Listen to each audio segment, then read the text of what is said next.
What an introduction. Good evening, Democrats. How are we feeling tonight? Folks, I know you can do better than that. I know Joe Lombardo said he wanted you to all feel a little pain, and that was a little painful, so if we could try again. How are we doing tonight? Are we ready to go win this election? Awesome. Thank you all for joining us. There are some new faces here. If this is your first time at the Washoe Dems, welcome. If this is your 100th time, welcome back. We appreciate you. My name is Eric Jimenez, and I'm the chair of the Washoe County Democratic Party, the honor of my lifetime. And we are here because with the resignation, or with the announcement that Mark Amodei is finally going to leave from Congress, this seat is now in play. Never before did we think we could put CD2 on the map, and we are right here in this moment on the map and ready to flip CD2 blue for the first time in our history. So tonight, we have our 5 remaining candidates that will be on your ballot. Early voting starts. Oh, 6, sorry, I can't count. Republicans are better at math than me. But we have our 6 remaining candidates for Congressional District 2. This will be the final forum before the June 9th primary. A friendly reminder, you should have all received your ballot in the mail, and early voting, in-person voting, starts this Saturday at 7 a.m. So make sure you go out and vote, make sure you put your ballot in the mail, and make sure you make your voice heard in your democracy. So for some ground rules tonight, I want to start by introducing our candidates. To my right and to your left, we have Teresa Benitez Thompson. Sitting next to her, we have Miss Kathy Durham. Then we have Gami Enriquez. Mr. Matt Funkin. Mr. Greg Kidd. And Miss Morgan Wadsworth. I would ask, I know we're a lively bunch, but I do want to make sure that all of the candidates can get out what they want to you as voters, and we have the responsibility and I think the solemn obligation to make sure that we have a fair process and a safe and transparent one. So if we can avoid large displays of cheers or boos, I would really appreciate that so we can treat each other with dignity and respect. There'll be plenty of time at the end for you guys to make your feelings heard, but I want to give the candidates their time to make sure that they can get all the issues out. We will be asking you 5 questions tonight. We will be asking each of you all of the same 5 questions, and you will have 2 minutes each to respond. I know you guys like to talk. I like to talk too. But if you talk too much, you will get a very loud buzzer noise. So unless you want to get buzzed, I would encourage you to fall within the 2 minutes. So we will begin with our first question, which was submitted by one of our affiliate groups, the Heart of Reno, run by Miss Linda Sinclair. We love the Heart of Reno. So we'll begin with Miss Benitez Thompson. In your opinion, what is the most important foreign policy challenge facing the United States, and how do you plan to address it? Thank you so much. Thank you, Devin. So I think the most important foreign policy challenge that we have right now is actually one that's located in the United States, and that's solidly President Trump. It is absolutely his desire to put us on a war path footing. All you have to do is look at the proposed 2027 federal budget, and you can see very clearly that he wants large investments in dollars into our into a war path setting. So in the Pentagon, Defense, Department of War, all of that. It is one of the biggest, it is the largest investment that we've ever seen, near tripling of the budget, right? On top of that, that doesn't include $380 billion for ammunitions. That's a separate line item. So if you look at what's proposed in the budget, you've got the biggest increases for war, Department of Defense, Pentagon, all of that, and also ammunition. You go down and you look and you see the cuts. The cuts are to social services. The cuts are to health and human services. The cuts are into any programs with accountability and oversight. The biggest cut, though, the biggest cut is to our State Department. So that means our diplomatic efforts, our ability to go out and try to talk about peace, negotiate peace, our dollars that go out to try to keep our world environment safe. Heaviest cuts in that area. To me, there's no clear statement about where America is going to move forward in the last 2 years of this Trump administration, and that's going to be more war activities. It got kind of quiet on the Cuban front, but that's all kicked up again. That's all kicked up again in the past 48 hours here, and I don't think we're done there. Every indication tells us that they're not through with their agenda. I'm incredibly worried. I'm worried as a mother of a 17-year-old son who's about to turn 18 that I know is automatically enlisted. I support our troops so much. But we shouldn't lose their lives for nothing. Ms. Durham? Yeah, I mean, whether it's foreign policy or domestic policy, I think the biggest issue we have is that we have an administration that doesn't know how to follow the rule book, and that's called the Constitution. So when we look at our foreign policy, we have a president that is not looking to Congress for permission to go to war. Article 1, Section 8 says only Congress has the power to declare war. Article 1, Section 9 says that Congress has the power to fund war, but Congress has ceded that power, and the president is walking all over that power. Furthermore, what we have is we have an administration that is destroying all of our relationships with our allies all across the globe. We are losing our allies. People do not trust the United States anymore.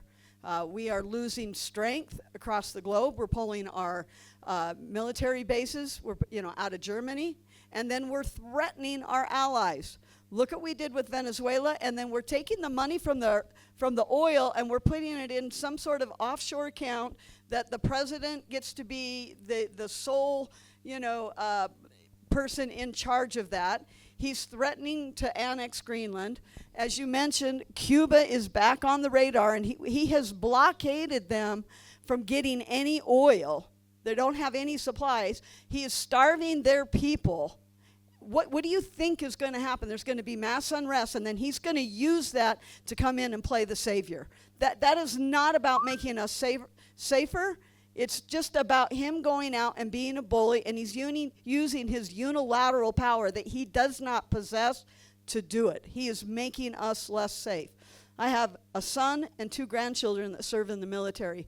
None of them signed up to fight in a foreign war or to have other people's lives put at risk, including ours. We are less safe today because of this man in the White House.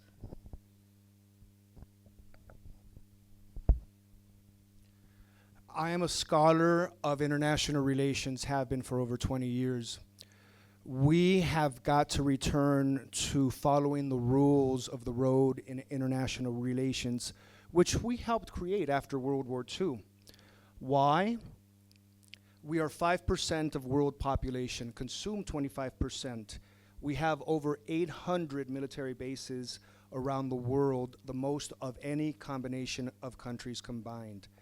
Ask yourselves if that is sustainable.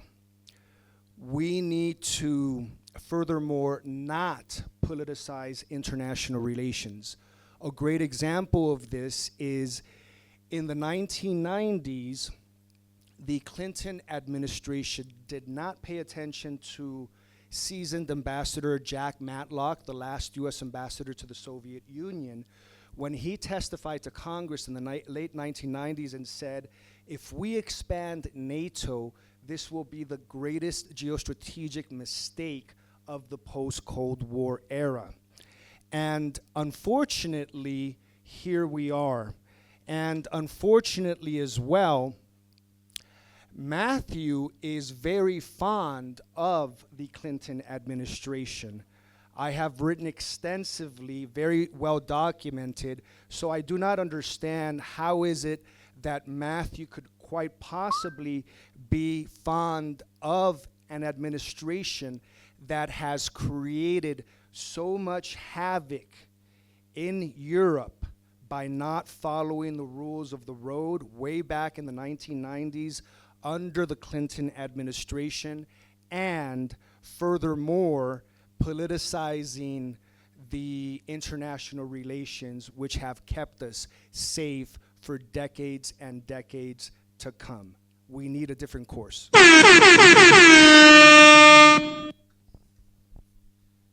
Could you please repeat the question? Of course. In your opinion, what is the most important foreign policy challenge facing the United States, and how do you plan to address it? Well, beyond the illegal wars that we are in the middle of because of this unhinged administration and president, we have massive issues in foreign policy by getting rid of USAID. We were the front leaders in technology and research and medical advances in these areas. Right now, we are in another possible pandemic coming with Ebola. There's no cure.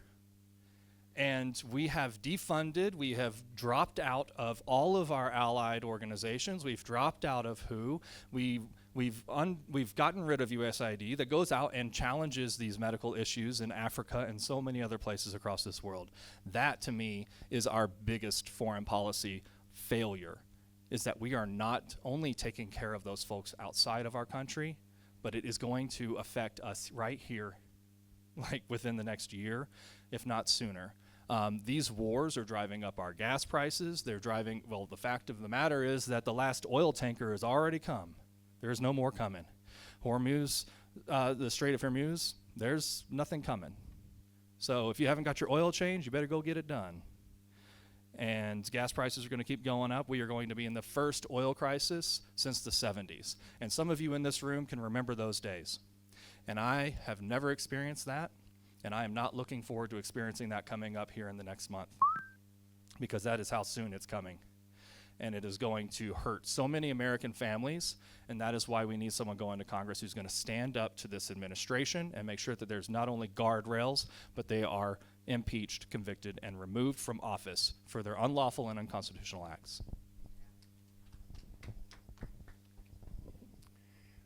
I was on the rural tour, and a veteran pulled me aside and he said, you know, I remember the days when we would fight a war and we'd pick one side and try to win, but now it seems like we give like money to both sides. So in the situation of Russia and Iran, okay, we're sort of having a war with them, but we want to keep buying their oil, or we want our friends or other people in the market to buy their oil. So it's a very strange kind of war where, you know, when we started in with Iran, we lift the sanctions on Russia. So think about it. We're in a war situation where we have attacked a country whose geographical size and population is equal to the last 4 wars together. That's Iraq, Afghanistan, Vietnam, and Korea. That's how big it is. 20 million more people than when we went into Nazi Germany with 12 million troops. Talk about a forever war. And who's the person that's proposed this forever war? The person who is going to get us out of forever wars. And so it's a kind of crazy town. It's really crazy town. We got the Europeans to pony up. They're paying all this money to pay for the Ukraine war. Remember the peace dividend after Vietnam that we never got? We don't get a peace dividend from Ukraine, from like getting the Europeans to step up.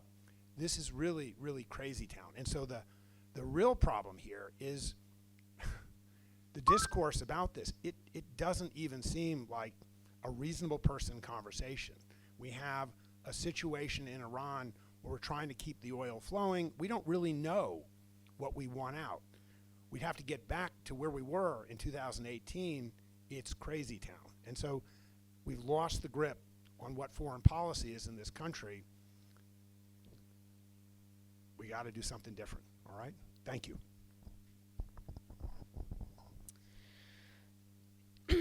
You know, I just recently, and I can't remember the exact numbers, so forgive me, but I just recently saw this poll that the majority of the world sees the United States as the #1 threat right now. We have the most funded military. We have some of the most amount of bases of weapons. And right now we have a president who is cutting our ties and our good standing with all of our allies, having us drop out of all of these organizations like the WHO. and so many more, and that's a huge issue for our country. We can't continue this war path that we're on of imperialism, and constantly picking fights with the Middle East that with no foreseeable plan or way out or anything like that. And beyond that, we really need to start voting out our politicians who are taking money from foreign influenced PACs like AIPAC. I think that is a huge threat to our country as well. Having the majority of our politicians taking money from a foreign country is a huge conflict of interest for our country, especially in regards to the Middle East and foreign wars and things like that. So I think, that's something we could do here at home, is we need to have AIPAC registered under the FARA, absolutely. And we need to have a president that is not on a war path and ruining our relationships with everyone across the world. All right. And for our next question, we're going to go in reverse order. So we'll start with Mr. Kidd and head that way. This is brought to you by the South Washoe Democrats under the leadership of Miss Barbara Twitchell, who we all know and love. So this question: there will be many issues that you'll need to deal with if and when you are a member of Congress. You'll have to make some difficult decisions. Some may be unpopular. In fact, some may be so unpopular that you may risk losing re-election. In that vein, what is your number one uncompromising essential issue, the hill that you are willing to die on, and why? Kid first. Then we'll come back.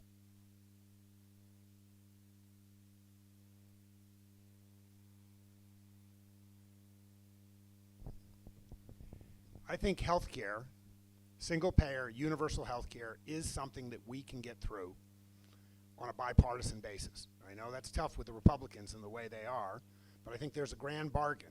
If they'll agree to a number in terms of reducing costs, they need to let the Democrats show the way in terms of how it will be done. And I suggest the way it will be done is to take the insurance company out of the equation. The word money and health care shouldn't be in the same sentence. And that's not just like a Bernie lefty thing to say. I think everybody around the world, I don't care if you're a liberal or a conservative, Democrat or Republican, understands that healthcare works best when it's understood to be a public good. That means doctors, nurses, technicians, they get paid for by a single payer. There's not claims, there's not insurance, nobody's standing in line, again, a second time to get an extra colonoscopy, right? And so we should cut a deal and get this through. Democrats and Republicans got prison reform during a time when there was a lot of polarization in Congress. I think this is an issue that we can unite. Sounds tough, but I will go and die on the Hill to get health care affordable, accessible to all. Thank you.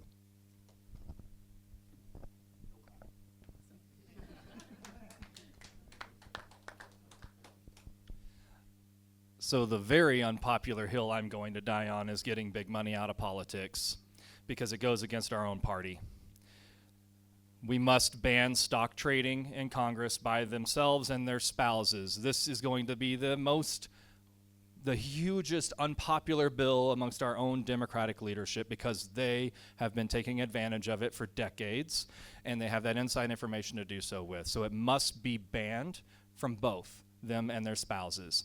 And then on top of that, yes, we need to be working towards overturning Citizens United. I believe what the states are doing right now in Montana and Hawaii are really great steps forward. And as your representative, I would work in coalition with our state electeds and our governor, hopefully our next Democratic governor, in working to put those actions into place for state of Nevada.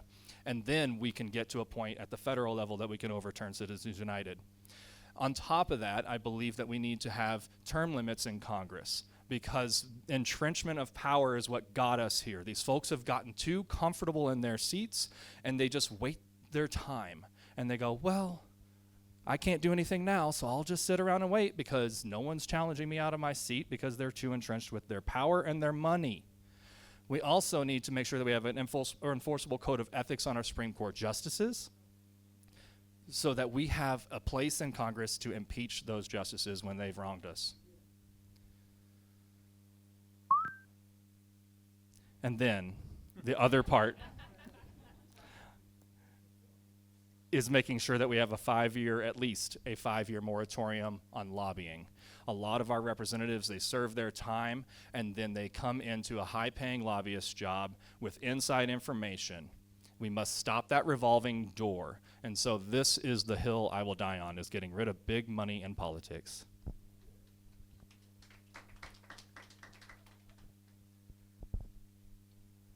My wife and I are in our 40s. We have done everything that society told us to do to be successful. She has a PhD, I have a master's. We were this close to not being able to have a family, but fortunately, we are having our first baby late June. And so I look at the data, and I also look at and listen to the lived experiences of so many folks in our district as I DoorDash. The greatest, in my mind, and the data, the greatest crisis that we face is affordability, high cost of the basics, and our climate emergency. So I am willing to die for my community and my family and my baby girl to pass a Green Marshall Plan, which is the international equivalent of the Green New Deal. We've done this before. After World War II, we created the Marshall Plan, set the stage for the European Union. They have their challenges, but we're looking at 80 years of peace on the continent. I want to do that here. From Canada, Greenland to Argentina, Nevada can lead the way with that transition. Everyone can have solar producing more than we consume, getting monthly money into your pockets, and a $1,300 monthly transfer through a Nevada permanent fund. That is a strategic response to both the climate emergency, our economic inequality of the last 50 years, automation, and artificial intelligence. Thank you. The hill I'm willing to die on is the Constitution, because it has been dismantled, disregarded, tossed aside. That's why I'm running, is because I feel like our democracy is at stake. And so I will not compromise anything if it's not according to the Constitution. That's my hill.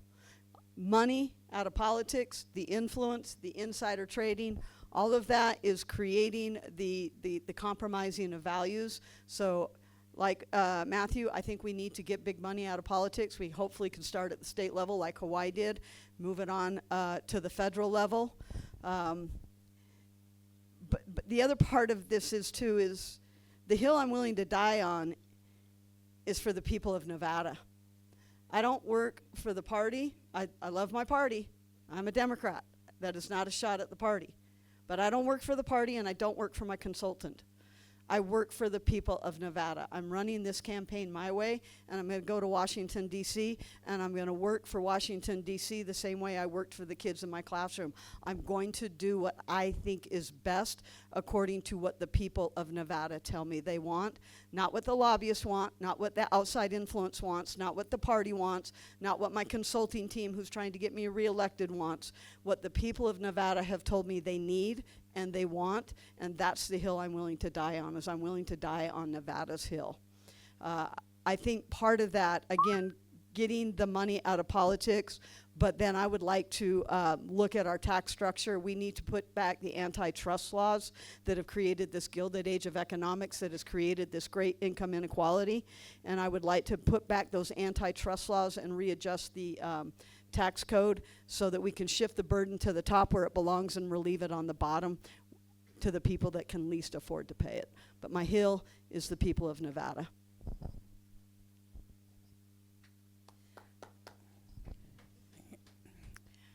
Okay, I've got 3 things. So first and foremost would be raising the federal minimum wage, because I think the people of America deserve the raise and want the raise, And we have, when we talk about economic justice and what it means to fight for economic justice, we have to start with getting more money into people's pockets, which means we have to be thinking about people's paychecks. I think the biggest criticism for our party as Democrats is that we've had a lot of voters look at us saying, well, what have you done for me lately? You've got all of these things that you want to do that are philosophical, and yeah, they're good things, and we kind of line with it, but in my house, in my life, my day-to-day life, what have you done for me lately? We need to give them a pay raise. Today, the University of Michigan released a report that consumer confidence is at the lowest it's ever been. It's at the lowest it's ever been. We are feeling that. I've got 4 kids at home. I wince every time I go to the grocery store. Every time I fill up my gas tank, it's a pinch. I'm telling you, the reason why this is dangerous for politicians to say, though, is because the business lobby is such a powerful lobby, and they will absolutely try to not allow someone who will say, I will go in and push for the raise in the minimum wage. They don't want them to be elected. I faced this in the state legislature when I voted for Nevadans to have a raise in a minimum wage. I was told time and time again, this is what's going to kill you, Teresa. You're not going to get reelected. All a small business is going to come after you. All a big business is going to come after you. And I thought, well, if I get unelected, but I can give people a raise, then that's what I'm doing, because that's what economic justice is. Second is moratorium on AI that's going to lead, that takes human job replacement. Once again, people are saying, what have you done for me lately? We have to keep them employed. In Nevada, we have one of the highest unemployment rates in the nation. We also have one of the lowest college matriculation rates in the nation. We know that AI is going to replace working class jobs. That's us. It will destroy our economy. I can't believe I'm saying this. It's so weird, but humans first, and we're protecting humans.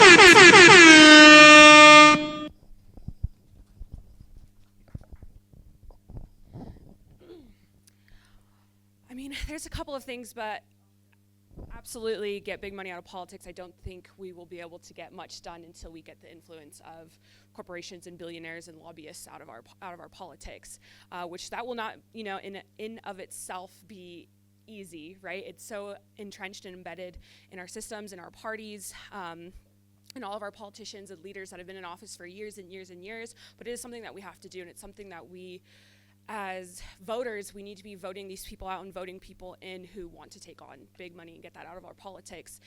And beyond that, I want to declare a climate change national emergency. I think as a country, we really need to focus on the aspect of climate change that is, here in Nevada, we are the driest state, and Reno is the fastest warming city in the country. And I feel like people have been saying that a lot lately, and that's good, because those things are important.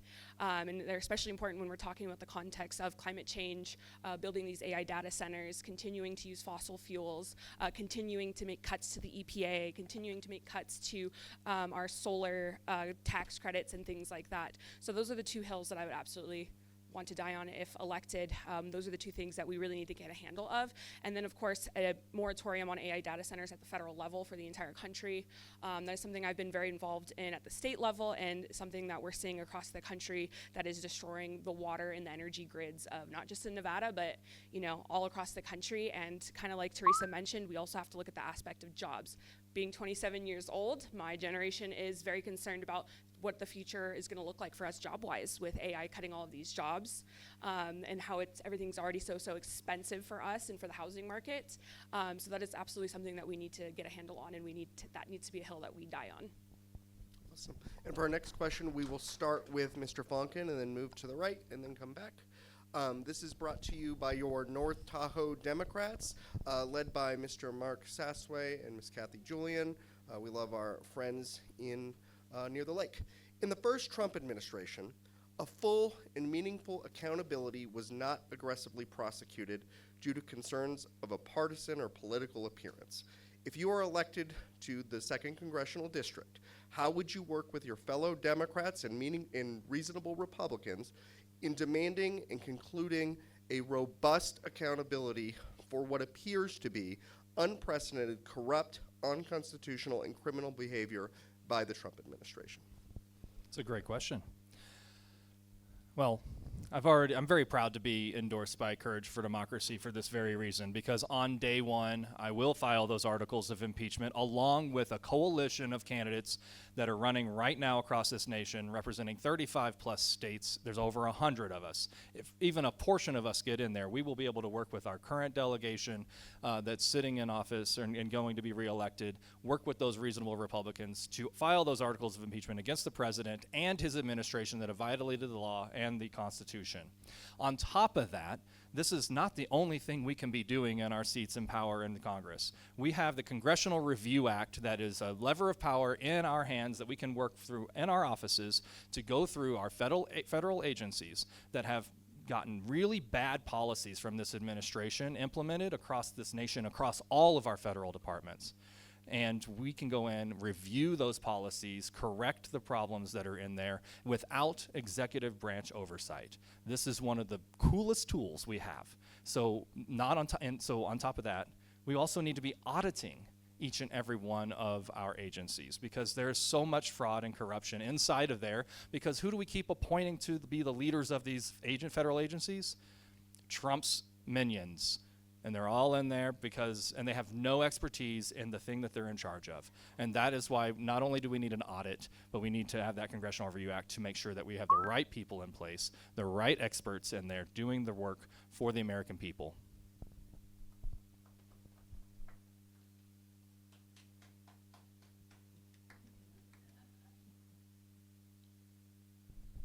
First of all, with respect to Teresa here, I just want to mention one thing, and y'all can do your research. In 2015, in 2015, Teresa began a series of legislative acts which have brought us to where we are in terms of the data center crises. Okay, so she likes to tout her record as a state legislature, which, by the way, comparing apples to oranges, state legislating, Let's focus very the different. Excuse me. Let's focus the Excuse answer on me. the question. Excuse me. It's my time. Thank you. It's actually, so I would like you to focus on the question. I am going to use my time to respond, because we are a democracy, correct? Thank you. So do your research on her time, data centers, okay? Now, with regard to Trump, this guy has more lives than a cat.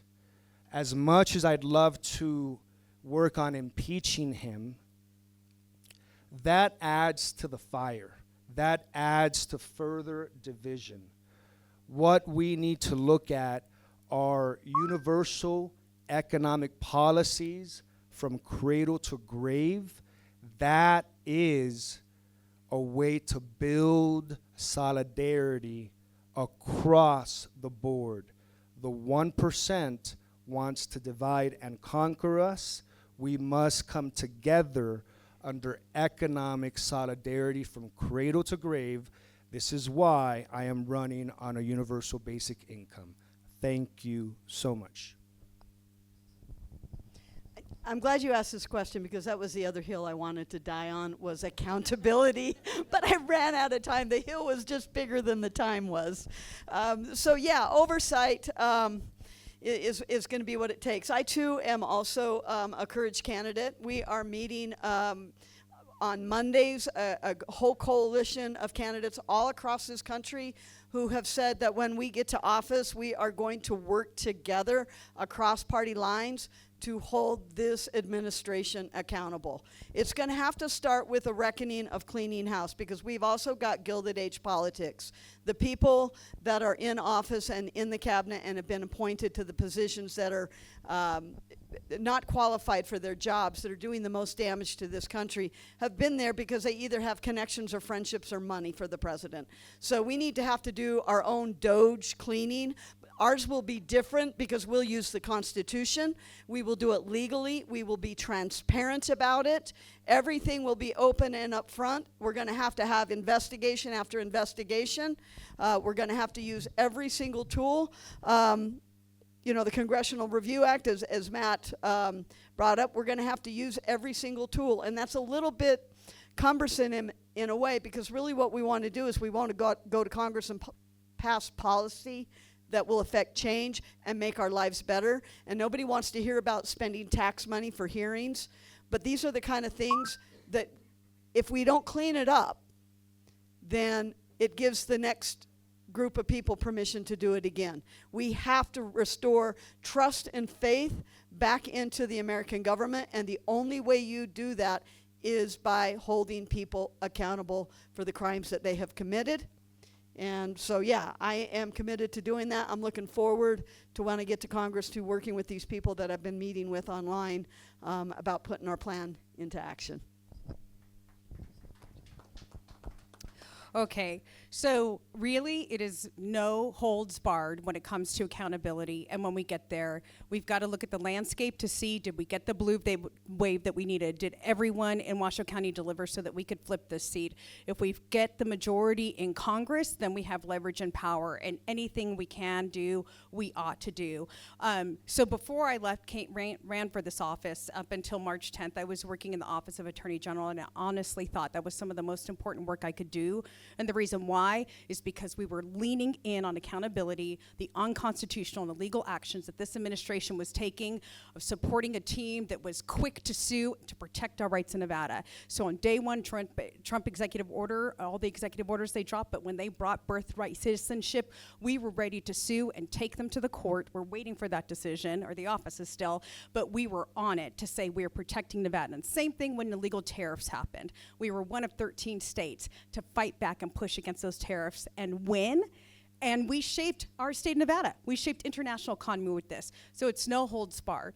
A good example for what I mean by that is, you know, we had some crafty Democrats stop the funding for the ballroom recently. How did they do it? They realized that there was funding that was needed from authorizations coming from 2 different committees. So they used parliamentarian rules to kill the funding right now. And now the Republicans have to come up with a whole new way to do it. So that's what we have to do, from the nerdy parliamentarian to the litigation and sue their pants off, all of that. Now I'm going to address what Gammy said. So first of all, my inside joke was that he always says he's the only Latino running. I'm like, oye, por favor, estoy aquí. Y yo soy Teresa Benitez Thompson. Yo soy la Latina aquí. So it was kind of our inside sexist joke. Secondly, yes, I voted for some of the abatements in 2013 and 2015 because we were in economic crisis. And then I spent 6 years trying to undo them. And I can tell you all the bills that I brought to make sure that we were rolling back.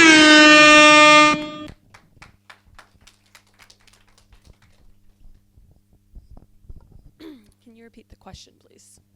Of course, it's been a long time. If elected to Nevada's 2nd Congressional District, how would you work with your fellow Democrats and hopefully some sensible Republicans in demanding a robust accountability for what appears to be unprecedented, corrupt, unconstitutional, and criminal behavior from the Trump administration? So as far as impeachment goes, it really depends on what happens with the Senate. If we don't have the votes in the Senate, I do worry that in the House it'll stall and die there, right? It's not going to pass the Senate if we don't have the votes in the Senate. So hopefully we could flip the Senate as well. But beyond that, I mean, I would 100% impeach Donald Trump. I also want to be on the Oversight Committee, which is very difficult to get on as a freshman, so it's unlikely. But that is one reason why, is because the Oversight Committee is the ones that can hold the hearings and then can do the investigations for everything that this administration has done, not just Trump, but also all the members of his cabinet. I also think that we should be going after the members of his cabinet first so that he cannot pardon them. Because that is a concern that I have been hearing lately, is some people are worried that he might pardon them, and I think that's a good point. And so we really need to take care of that. And then beyond that, I think that we're at a point where this is a strong term, but where we might have to have the American version of the Nuremberg trials for this. This goes way deeper than just Trump and just this administrative term. It goes back to also his term in 2016. It goes back to Jan 6th. It also goes back to what is happening in our southern states right now with the Voting Rights Act, the redistricting. And we're at a point with our country where we really need to take the white supremacy conversation seriously. And we need to recognized the role that it played in MAGA getting power and in Trump getting power, and we need to crack down on that, and we need to be investigating everybody and holding everybody accountable so that nothing like this can happen again.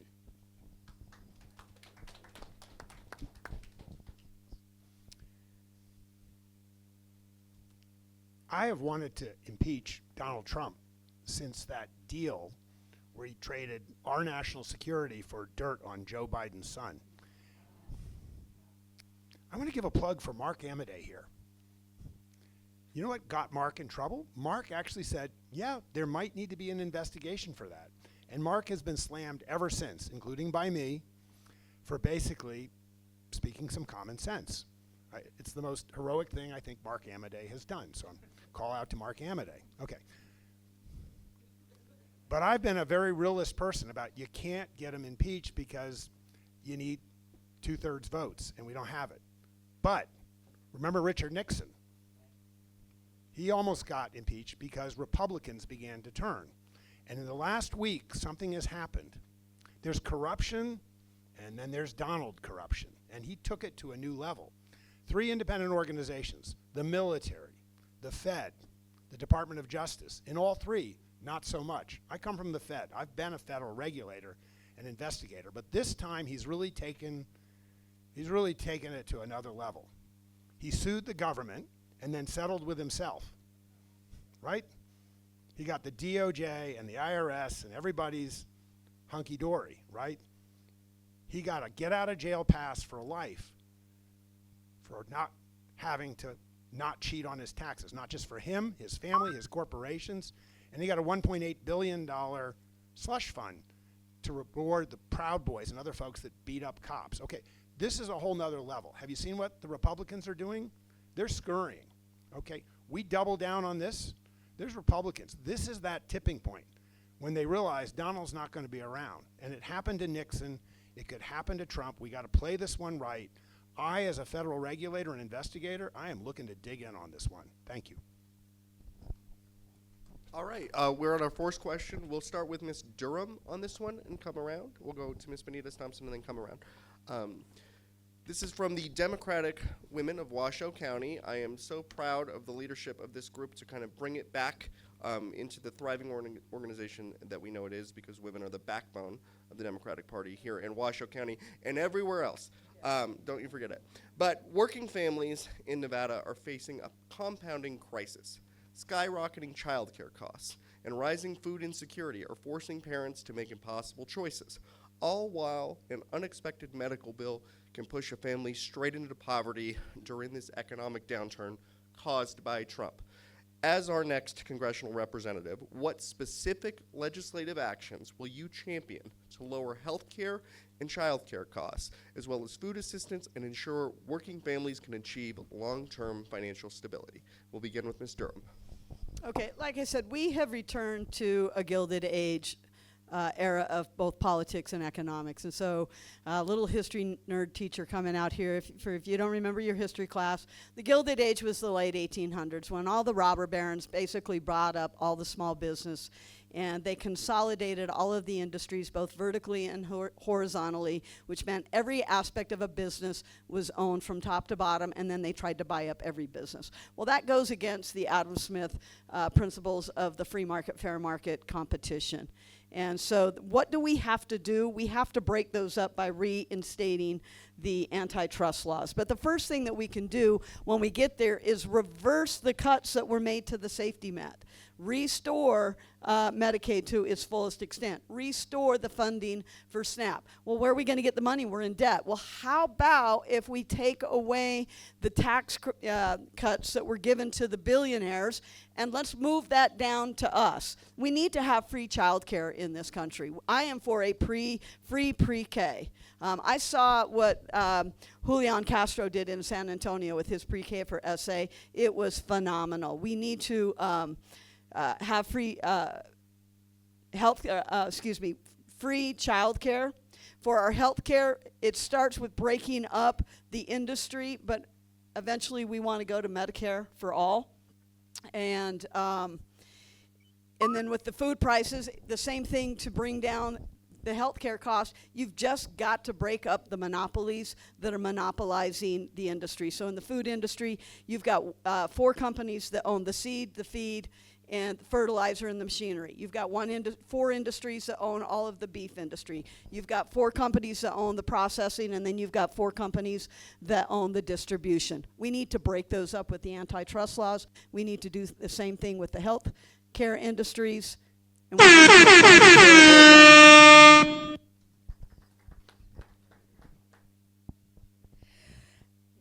Yeah. So I really like this question because I think we're getting right into what our Nevadans and CD2 are going to want to hear from whichever candidate comes out of the primary and moves forward in the general, which is, once again, how do we make life more affordable? How do we make sure that they can afford a good quality of life and that they aren't anxious about the price of everything, that they have more certainty and that the economy is actually going to perform for them and belief that the economy can perform for them. And so I'm very familiar with child care cost and health care cost. So for child care, the biggest cost that we have is brick and mortar. It is very hard for small businesses to stand up new child cares because if they're going to build a facility, and they have to be built kind of specifically, like there's different kinds of rules that you have for different kinds of buildings, but the building and the brick and mortar can be the most expensive. So it makes a lot of sense to do some type of smartly structured, very, very low cost loan for these type of small businesses. There's a lot of templates out there through the Small Business Administration to begin with to say, let's take that operating cost down a little bit so that people can afford, as small business owners, to open up more daycares and more childcare. If it costs them less as business owners, then they're going to charge you less as the people who are using child care. Healthcare cost, I'm not married to one pathway to get us to lower healthcare cost, higher quality cost, and more accessibility. I worked in healthcare in both an acute care center and through 5 rural counties for over a decade. And so I know that we need something that's going to get more infrastructure out to our rural counties. We need to grow out our VA here for those who use TRICARE, but whether it's Medicaid for all, TRICARE for all, whatever it is, I'm agnostic. I supported the public option as a legislator, so today 10,000 more people than before that law.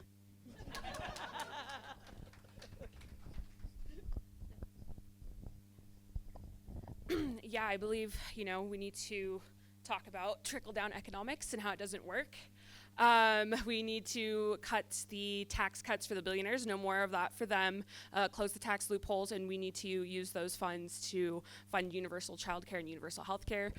We are the richest country in the world. There's not really an excuse for us to not have these things for this long. And beyond that, I do support Medicare for all. I think that is the best way forward, just because we already have the infrastructure in place for that. So we could start by expanding that right away with legislation. I also believe that we need to reinstate the antitrust laws. What do you guys know about Teddy Roosevelt and his trust busting era? I think we are at a point where we need to do the same things, where Congress really needs to go in there. We need to start breaking up these monopolies, by hand. And we need to be holding them accountable, and we need to be helping our unions and our workers. We also need to raise the federal minimum wage 100%. $7 is not acceptable at all. It hasn't been for a very long time. I mean, I remember 10 years ago, everybody wanted it to be raised to $15, and now I feel like $15 might not even be cutting it with the way things are going and how bad things are. So those are some of the legislation that I would really like to put into place to help Nevadans and to help people around the country with the rising costs that we're seeing.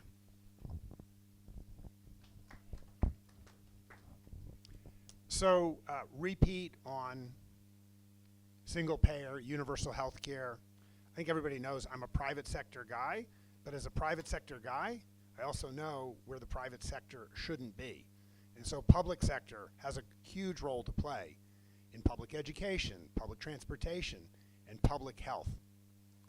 One of the lessons I learned last legislative session, this is here in Nevada, I tried to get a bill passed to create a new industry in the financial services to be the third leg. We've got the hospitality gaming industry, we've got mining, trying to do something else. And I did that to bring revenue to Nevada. And I was kind of naive because that revenue was just going to be, hey, let's just give it to Nevada and they'll figure out what to do. A number of people have kind of woken me up since then and said, Greg, you should have tied it to something everybody can understand and we all agree we need. And that is pre-K.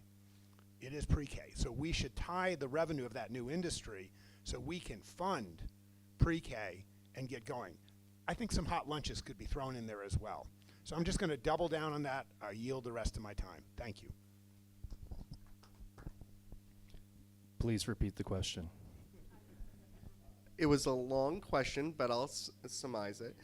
As our next congressional representative, what specific legislative actions will you champion to lower health care, child care, while also strengthening food assistance programs and ensure working families can achieve long-term financial stability? Thank you. Gosh, and doing this work, not even just from having been just running from office, but right now, Nevadans and folks all across this nation are hurting. They're suffering. I've been out knocking doors all across this district. Folks out in Ely, their biggest concern is lowering costs for their families. I just knocked on a door over of a woman's house over off of Kings Road just 3 days ago, and she said her number one issue was grocery prices. She had to take on a second job to be able to afford to feed her family. She has 4 kids, and her husband have jobs, full-time jobs, and she had to take on a second job to be able to take care of them. They're eating beans and rice every single night for dinner. This is not uncommon amongst most American families. I have lived this and when I was in college, and the recession came in 2008 and hit, and I lost my job. I had to volunteer to be a dishwasher to feed myself and my dog. Like, these are very big issues for American families. I just recently had an emergency appendectomy and 3 days before Thanksgiving. And if I hadn't had employment that gave me health care, it would have cost me over $41,000 for that emergency medical emergency. That is not something that most Americans can afford. That is a bankruptcy right there about to happen. That's why we must move to a Medicare for all system. And in doing so, this is not a flip of the switch. This is lifting the caps on how much the billionaires are not paying into our system. Elon Musk stops paying in 26 seconds into the new year. We must lift the cap and make them pay their fair share. If we want to fix all of these problems in the world, we've got all the money in the world, and there's just a few billionaires. All we have to do is repeal the Trump tax and then build our own tax system out that taxes them at 70+%, and they won't miss their money.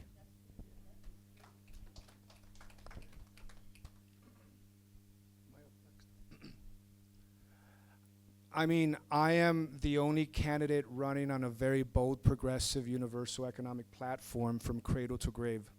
Cradle to grave. It's on my website. Check it out. Universal baby bonds, universal health care, universal basic income. As I mentioned, my wife and I are having a child, and in this journey, we found that what is incredibly difficult is the economic challenge that we have at starting a family at every step of the way. We have to be on a waiting list for about 1.5 years for childcare, and that's in Reno. I know it's worse across the district. And so that's why I am championing that universal basic income, because we have to remember, with the destruction of Doge, with the transfer of trillions to the 1% through Trump's big, beautiful bullshit bill, these are all intentionally designed to be destroyed and not be restored or put back together. Project 2025, that is why, once again, I am championing universal basic income, so that folks they have the freedom and independence to put that money to work however they please. The data says over 50 years, about 50 years, Alaska's permanent fund, that most people put that money to use. And as a result, Alaska is the least economically unequal state in the country. So we can do a lot better than Alaska. Thank you. And I believe one was submitted by our Black Caucus of Washoe County, and I would be remiss if I didn't thank Don Gallimore and Patricia Gallimore for all of their leadership for literally decades across this community in the NAACP. But over the last year and a half, Donald Trump and his administration have specifically targeted members of BIPOC communities.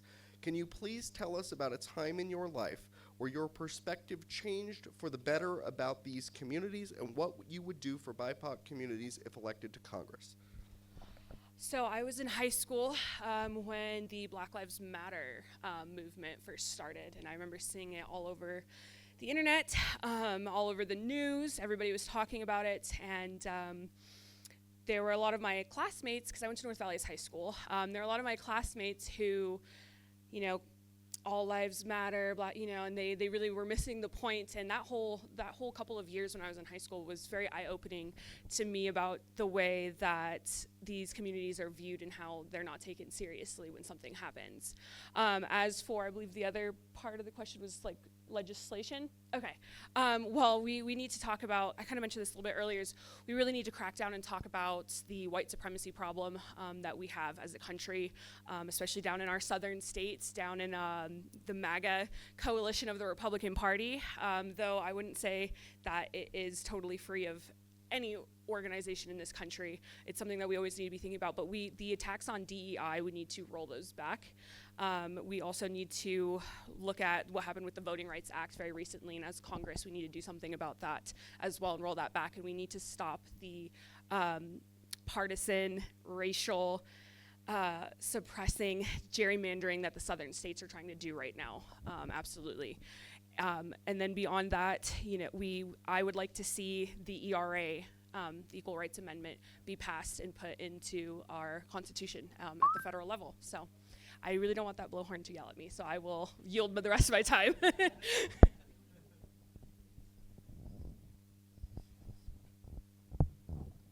So I'm going to try something a little sneaky and a little subtle here. So, okay. DEI has been on the retreat, you know, on every front, right? We don't even hear the word affirmative action anymore. In some of the industries I've been in, I try to make it so everybody has equal access to financial services, like banking, things that many folks here take for granted, but really are hard to get to. And in some communities, you know, tough here in rural areas, tough here for certain communities. There is no Native American bank, there's no Latino bank. We have those in some of the other states I've been in. And so I look in the Trump administration's own language. They talk about this thing about fair access. It's how they've gotten back in on all sorts of things, how they undermined affirmative action. But when I hear fair access, I'm putting in, yes, their race and color, all these different blind type things, but I put it in a way that I say, hey, look, we got rid of your DEI. And then all these people, this diverse group, this equitable group, this inclusive group signed up. See, we got rid of DEI and we got diversity, equity, and inclusion instead. And we got it under fair access. And so we as Democrats have got to be really, really clever, given the courts we have, to use Trump's own rhetoric against them. And I, sorry? It don't bother him. He don't care, but we can be clever and use it against him. And so I'm seeing some of the new Democrats that are coming up, they are really looking at, given the 6-3 Supreme Court we have, what can we do to work with it until we get control of the House, control of the Senate, and change that Supreme Court. So we got to take every tool out of the shed. And I've seen it, and I like some of the new Democrats that are coming up, and they're sticking it to the man. Thank you.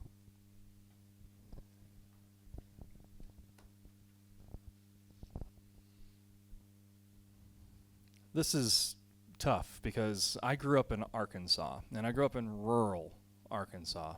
So I grew up learning about Little Rock High when the National Guard was brought in to protect the black students so they could go to school.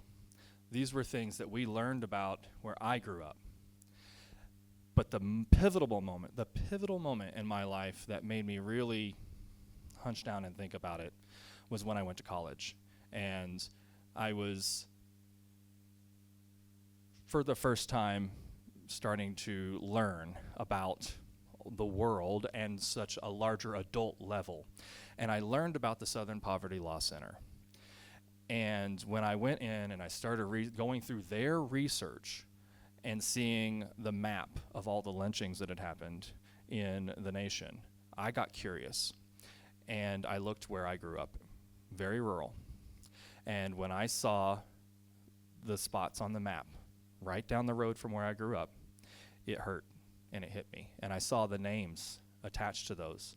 And those names were the last names that I recognized of people that I grew up in that community with, because they named their slaves after their last name.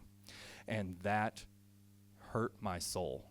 And from then on, I wanted to make sure that I did everything I could to make sure that, and that's what I'll do when I get to Congress, is make sure that we have protections and we strengthen those protections for the Black, Indigenous people of color in this nation, because they are under attack and they've been under attack since before this nation was born.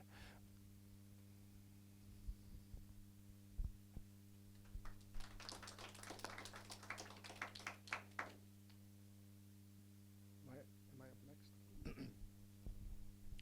So, MLK said, I am now convinced that the most effective way to eradicate poverty is through a guaranteed income.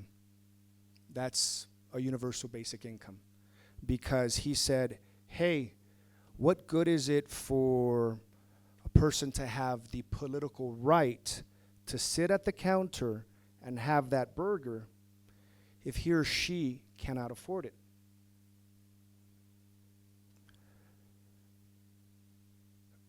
We have lost so much ground in terms of political rights and economic rights because we have not championed the universality of economic rights. When everyone gets them as a matter of human rights, human dignity, and human freedom, everyone supports them.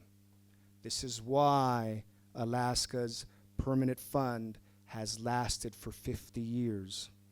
So, the way to protect everyone's political rights is through universal economic policies from cradle to grave with a universal basic income at the center. The data supports it. My lived experience, the fact that I've been talking and listening to folks as a DoorDasher for 5 years in this district.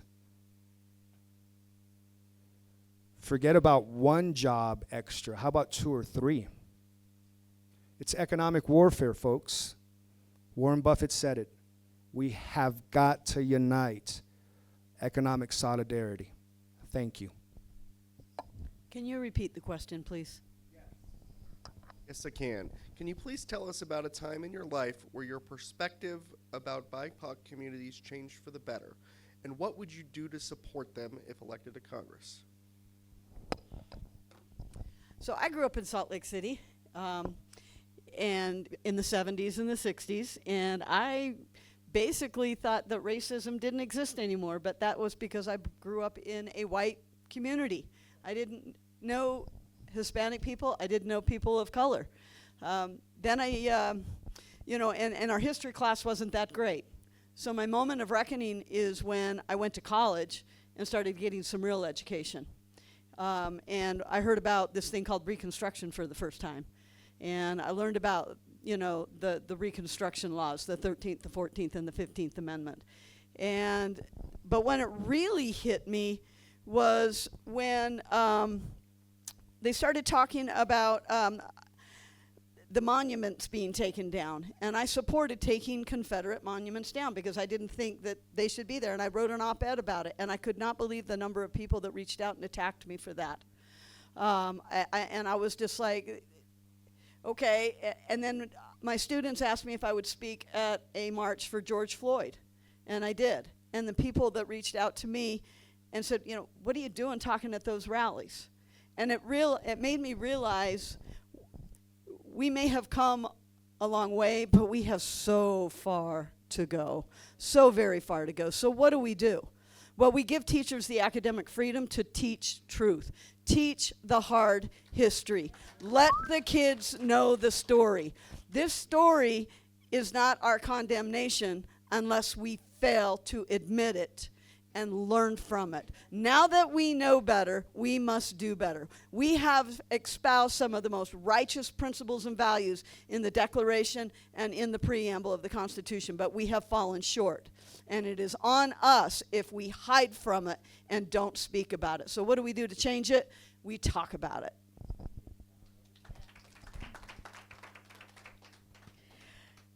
I have so many examples where our strength and inclusivity in Nevada has been a bright spot, and really for Nevada, we've been able to lead in a lot of different ways on this. So I have the moment that we, in the 2010 election, we had our first 4 Latinas elected to the Nevada state legislature, along with our first African-American woman.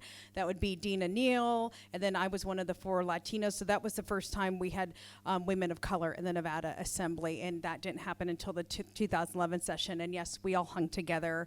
And I remember at one point a reporter in that year labeled us the group of angry women, and I was like, I'm the most damn bubbly person I know. Like, have you heard Dina Neal's laugh? Like, it's amazing. So we, and people would confuse us all the time. Assemblywoman Diaz had a baby that year on a Sunday, and on Monday morning, I had so many people tell me how impressed they were that I was back at work after just having that baby yesterday. But we got them used to us. We got them in line.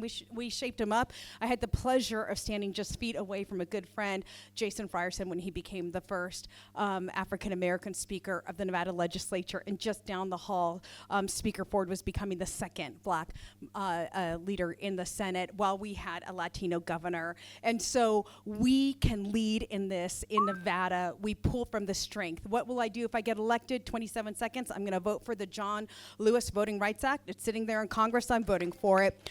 I'm going to vote for the ERA. I voted for it before. I'll vote on it again. I'm going to ensure that we restore the restoration to tribes that were cut, the funding that was cut by DOGE for like tribal assistance and different programs, also the funding that was cut to the Department of Interior to undermine their work with tribes.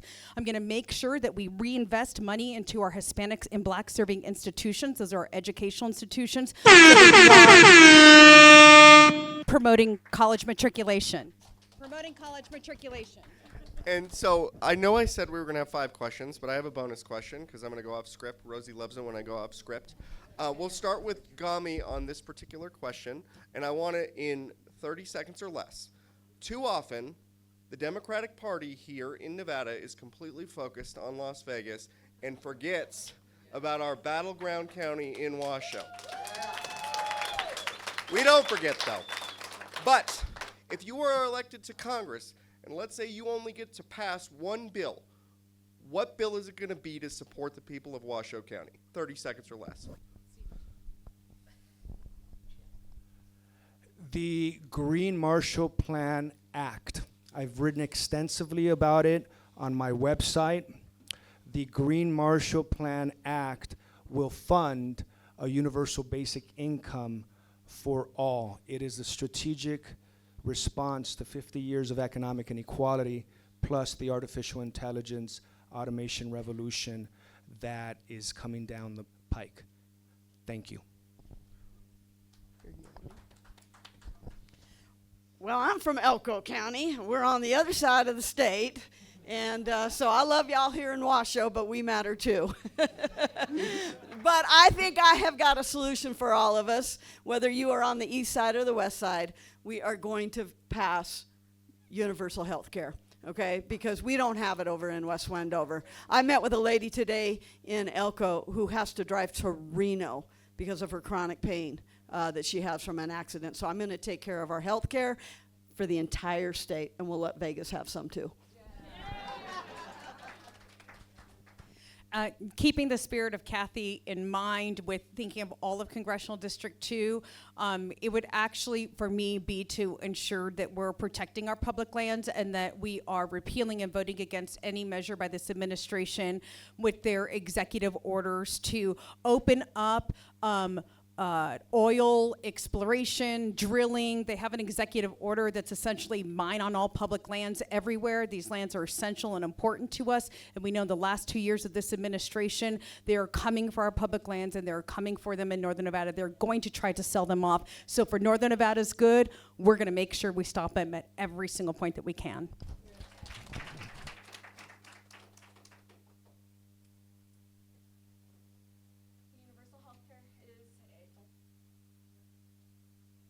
Universal healthcare is a good one. Also a moratorium on data centers at the federal level, and then repealing the 1872 Mining Act to protect our lands and protect our water. Those would be the top 3 that I would do for Northern Nevada. Yeah, spoiler alert, I've been for single payer, universal health care, blah, blah, blah. So I'm just going to get in a quick one. Man, we were on the way to becoming resilient, independent, like with solar. We were going to lead the country. This is the place. So I'm going to do a number 2 here because you've already heard me twice talk about single payer. I want to get back that funding and make Nevada resilient, independent. We got a lot of sunshine here. Thank you. And speaking of sunshine, I already have written an act, and it's called the Open the Grid and Interconnectivity Act. And this is legislation that I believe can get passed on a bipartisan level right away because we have speculative projects run by billionaires that are blocking clean energy projects that have already been built, sitting there producing clean energy, trying to get us off of the fossil fuels. All they need is the legislation to cut out that speculative project and get them on the grid.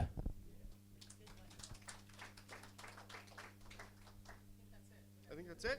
Great.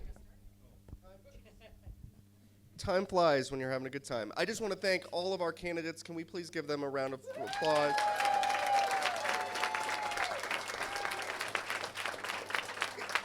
It takes a lot of courage to put your name on a ballot, so I applaud you for your courage, and I applaud you all for your courage in showing up, because the first step is showing up. Because when we vote, we win. When we vote, we win. All right, folks, let's go take our democracy back. Thank you.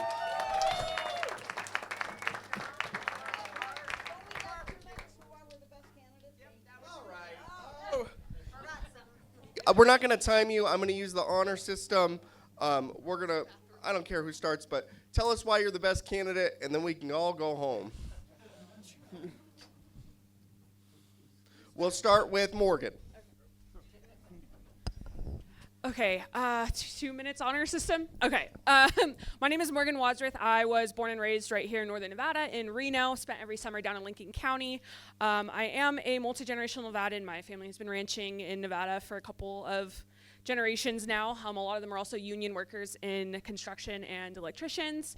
I myself wanted to be a doctor my entire life, actually, and I was a pre-medical student before this. I was about a year away from going to medical school. Stanford was the top of my list, and I was pretty competitive for it.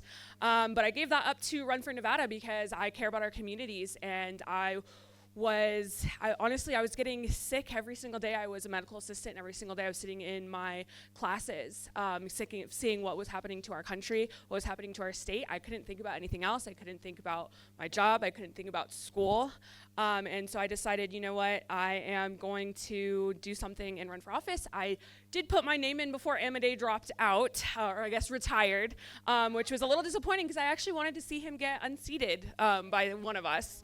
So, but yes, so I believe, that I'm the best person for the job because we have lost this district so many times in the past, and I think that means we need to do something new, and we need to present a new candidate who has the understanding of the rural and urban sections of Northern Nevada and who can command attention, because we're going to need attention to get people to come out and vote and hopefully flip this district.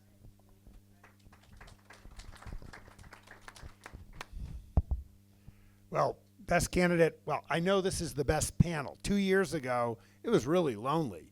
This group, we've been on the rural tour. I am so excited about this group. This group is terrific. Okay. And I went to a few Republican events, and they kind of had like fist fights and stuff. And so, you know, we're kind of a noisy family here. But I am super psyched that anyone on this panel is going to put up a big, good fight for either Settlemyre or Flippo or whoever the hell they comes out of their fist fight process. Okay. And look, this is a winnable race now. Amade was down to 55% before. I took a flyer. Thank you for your vote if before. This time around, great to have company. Just a little bit about my background. I did come up as a nursery school teacher. I worked for Outward Bound and the National Outdoor Leadership School. Spent a lot of time as a bike messenger, you know, those guys with tattoos and piercings and stuff. And yes, that did lead to my tech background because we learned a lot about text messaging and payments, and I got some nanny help, and that was Jack Dorsey. So that's how Twitter got started when Jack was living with me, and then there was Square and all those other companies. So I do have some background in tech, but my public sector time was with the Federal Reserve, and that's why this is so galling these last couple of days.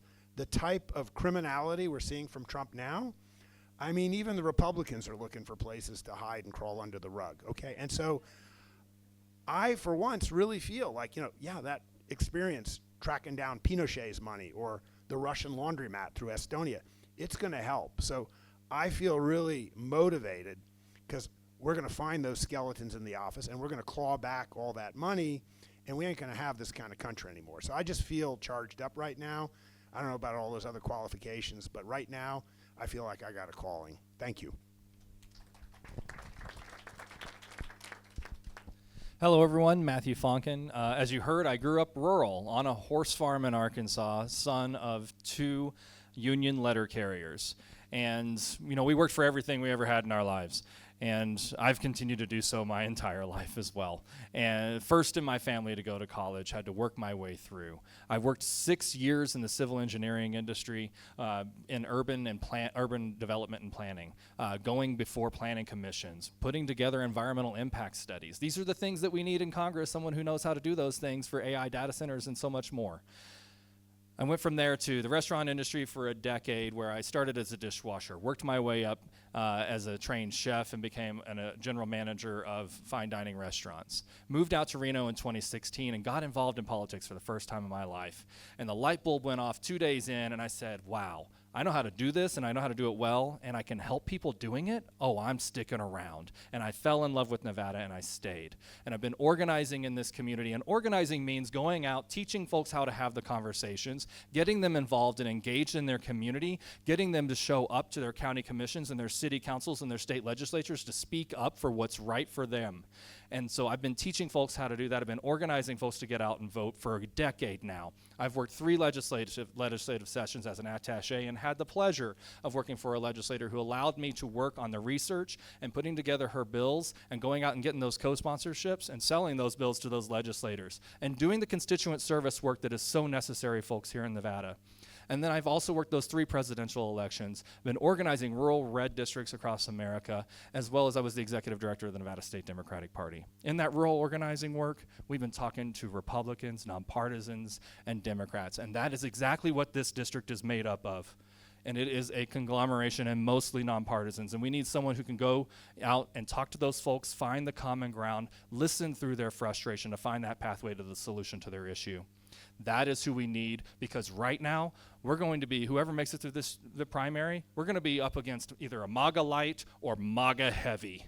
Let's be real.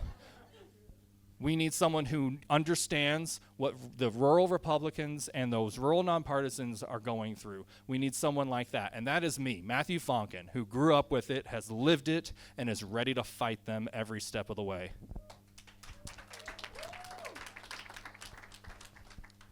Gami Enriquez here, folks.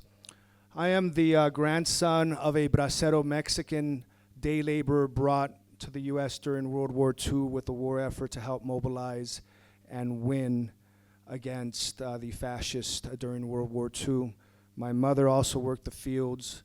I was born in that environment back when social mobility was a thing. In a decade, through hard work, they became homeowners, small business owners. I was the first to graduate from high school, attend college. Then 9/11 happened, and I asked myself, why in the world are we being attacked? Where is Afghanistan?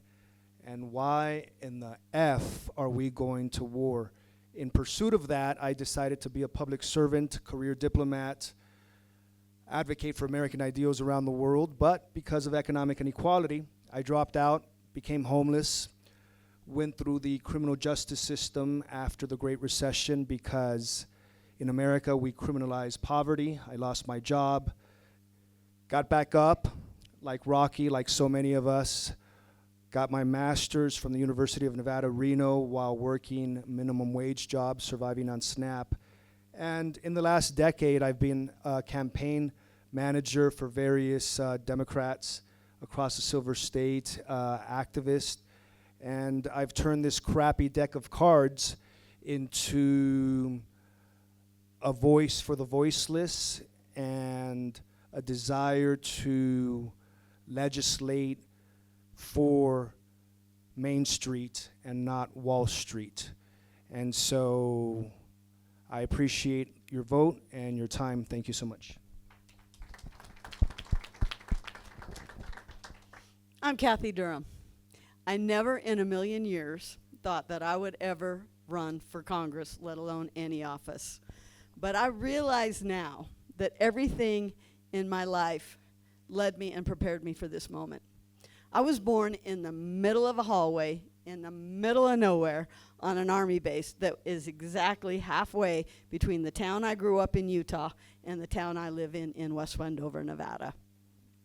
So I started out in Salt Lake City, big city. I learned the urban life, and then when I was in junior high, my mom and dad moved up to a farm just east of Park City as Park City was transitioning from the mining town to the resort town that it is now. And I saw what happens to mining towns when mines go away and real estate developers come in. I lived on a farm where I learned how to ranch, how to feed the animals, and I learned the importance of water rights. And I learned the importance of protecting the environment. I went back down to Salt Lake and found myself, and the next thing I knew, I ended up in West Wendover as a school teacher. I have spent the last 26 of my last 26 years of my life teaching history, government, and economics to the children of Nevada. It is my passion. Thank you. It is my passion. I love my job. Those three subjects have prepared me to go to Washington because I understand the history of this country. I understand the Constitution. I know the Constitution. And I understand the science of decision making, which is economics. And I understand the economic system. So I have the background knowledge. My why for wanting to be your representative, to apply for this job, has nothing to do with me unless you talk about my kids and my grandkids. I love this country. I love my kids and my grandkids, and I know from the history I teach, the government that I teach, and the economics that I teach, that this is an all-hands-on-deck moment.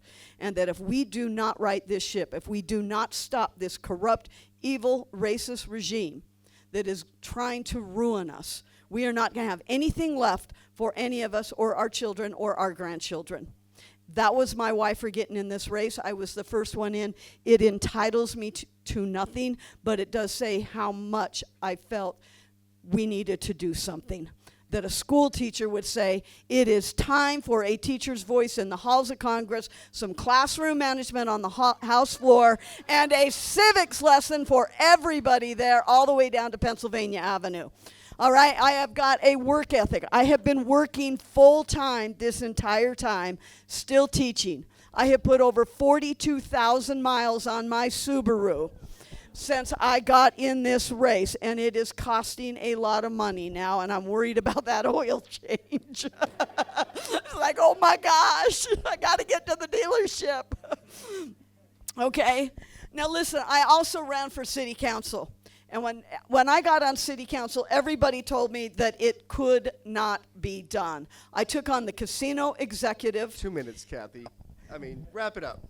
I took him on.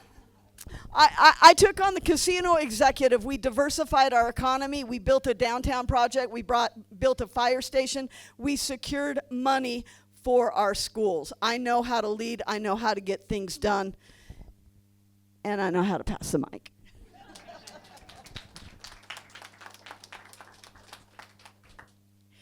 So something that I've been encouraged to do from the time that I jumped in this race was, you know, Teresa, this is going to be a very contested primary. There have been political pundits who have compared this primary for Congressional District 2 to the Star Wars scene, the bar scene in Star Wars, right? That's actually like a reference from way back when, but and kind of a clown car. And they said, you've got to go out and you've got to distinguish yourself, but you also have to attack your opponents. And I said, absolutely not in the Democratic primary. And the longer I've been on the road with these folks, the more affirmed I am in that, because we bring different perspectives to you, but when it comes down to it, I know how we are all going to vote in November. I know that these people here that we are allies because we are fighting for the same thing. We are Democrats. Who am I running against? I'm running against the Republican Party. I am running against MAGA extremism. I am running against the notion that federal overreach and federal imposition and hardline policies into our everyday life can go by without any accountability. That's what I'm running against. Whoever comes out of this primary is going to spend a lot of time debating and trying to win this race. We are going to have to convince independents to listen to us. How are we going to do that? Folks, it's all about the penny to me. It's all about making our dollars sing. We have to be talking about paychecks. As a social worker, I learned that when you go in to offer someone help, you have to do two things. You have to listen very intently to what their needs are, and then you have to work diligently to meet their needs. That's the philosophy I carried with me to the state legislature. Listen to people about their needs and then meet the needs. You also have to know how communities work. You have to understand that Silver Springs is so much different than Sun Valley or so much different than Gardnerville. Silver Springs, they are on well and they're on propane. There's no gas and power lines out there. So meeting the unique needs of the communities really matter, and we have to understand that. I was in Lovelock 2 nights ago for Congressional 2 candidate forum. I just happened to be the only one there. They've been everywhere, so I'm not gonna tell them they haven't been everywhere. I just happened to be the only one there that night with 8 different Republican candidates. They all introduced themselves. You know what they all said in their introduction? Washington, D.C. has stopped listening to us. The price of gas is so much. Do you know how much I'm paying to put into my big truck? And I don't have access to health care. You know what we're talking about? You know what I'm talking about? The exact same things. You guys, they're looking to their own backyards and they're seeing how bad it is. We're going to bring them solutions and we're going to bring them answers. Half of those candidates didn't know how to answer a question about health care. Anyone here can do better than them. But I'm telling you folks, that's the message that's the message I'm taking out there. That's the work that I plan and intend to do every single day. Now, I'm gonna be honest with you. I'm not gonna ask them to be Democrats in broad daylight, but on November, when it comes to that voting day, they're gonna think about who's advocating for them. They're gonna think about who's really gonna fight for them, for the restoration of their fire grants to come in, for the restoration of food service programs to come in, for the restoration of their health care to come in. And they're going to quietly mark the box for me. That's what I'm hoping for. All right, folks, I think we're finally done this time for real. I have to shamelessly plug, please save the date, or if you see a flyer on June 27th, we'll be having our Red, White, and Blue fundraiser. Well, I will be doing all of the catering.